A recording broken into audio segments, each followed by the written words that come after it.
ఆ రోజు ఐటీ మంత్రిని ఎట్లా ట్రోల్ చేశారో మనందరం చూసాం.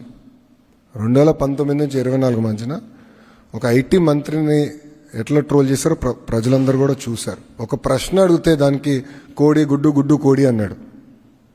ఇప్పుడు ఆయనకి ఏ అర్హత ఉందండి? ఆయనకి అసలు డేటా సెంటర్ అంటే ఏంటో తెలుసా? విచిత్రం ఏంటంటే ఒక ఐటీ సంస్థ ఆయన అడిగింది, సార్ మాకు ఇప్పుడు కొంచెం దూరం ఉన్నాం, పబ్లిక్ ట్రాన్స్పోర్టేషన్ లేదు, పబ్లిక్ ట్రాన్స్పోర్టేషన్ వేయండి అంటే బస్సులు వేయండి అని కోరారు. అది కూడా ఆయన చేయలేకపోయాడు boss. He couldn't do that. 2 years వాళ్ళు అడిగితే అది చేయలేకపోయాడు ఆయన.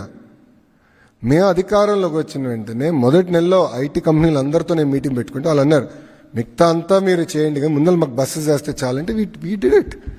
We did that. కనీసం బస్సు కూడా వేయలేకపోయాడు. ఆయన ఏం మాట్లాడతాడు? అసలు ఆయన ఏం తెలుసు? ఆయన ఎవరన్నా సీరియస్గా తీసుకుంటాడా? ఆయన మెసేజ్ పెడితే ఒక్కడన్నా స్పందిస్తాడా? ఒక్క మీనింగ్ఫుల్ బిజినెస్ మెన్ స్పందిస్తాడా? ఆయన మంత్రిగా ఉన్నప్పుడు ఏం చేశాడు? వాళ్ళు గ్లోబల్ ఇన్వెస్టర్ సమిట్ అని ఒక చివరికి ఎన్నికలు ఇంకా ఓడిపోతున్నాం అనగా ఒక సమిట్ అని పెట్టారు.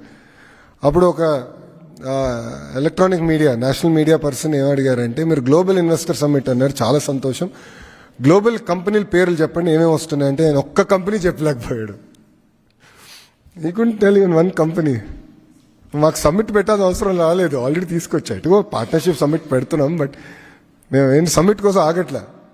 We are moving very fast.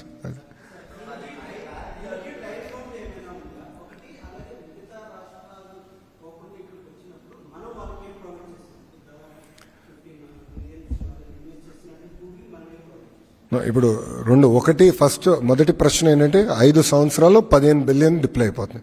5 yearsలో మొత్తం ప్రాజెక్ట్ ఈ ఫేజ్ పూర్తవుతుంది. నెంబర్ 1. నెంబర్ 2, ప్రధానంగా మనం ఇచ్చేది ఏంటంటే క్యాపిటల్ సబ్సిడీ. క్యాపిటల్ సబ్సిడీ అనేది ఇతర రాష్ట్రాలతో కూడా మనం పోటీపడి క్యాపిటల్ సబ్సిడీ ఇస్తాం. 3వది, డేటా సెంటర్ కావాల్సింది ఏంటంటే మొత్తం పవర్ లైన్స్, ఆ ఎకో సిస్టమ్ మొత్తం బిల్డప్ చేయాలి. దానికి ఈ ఇన్వెస్ట్మెంట్లో వాళ్ళు పెట్టుబడులు పెడుతున్నారు. దాంట్లో సుమారుగా ఒక 7 or 10% సబ్సిడీ మనం ఇస్తున్నాం. ఎందుకంటే ఒక లైన్ వచ్చిందంటే అది కేవలం గూగుల్ కాదు, మొత్తం ఎకో సిస్టమ్కి వస్తుంది. సో అట్లా పెట్టుబడి పెడుతున్నాం. పవర్లో ఏపీఈఆర్సీ రెగ్యులేటరీ కమిషన్ ఏదైతే రేట్ ఫిక్స్ చేస్తుందో దానిపైన ఒక సబ్సిడీ ఇస్తున్నాం. That's it.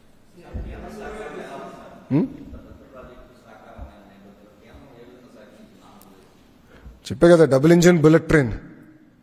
నిన్న అనౌన్స్మెంట్ కూడా చూస్తే మీకు అర్థమై ఉంటుంది. అశ్విని వైష్ణవ్ గారు వచ్చారు, నిర్మలా సీతారామన్ మేడం గారు వచ్చారు, గౌరవ ముఖ్యమంత్రి గారు ఉన్నారు.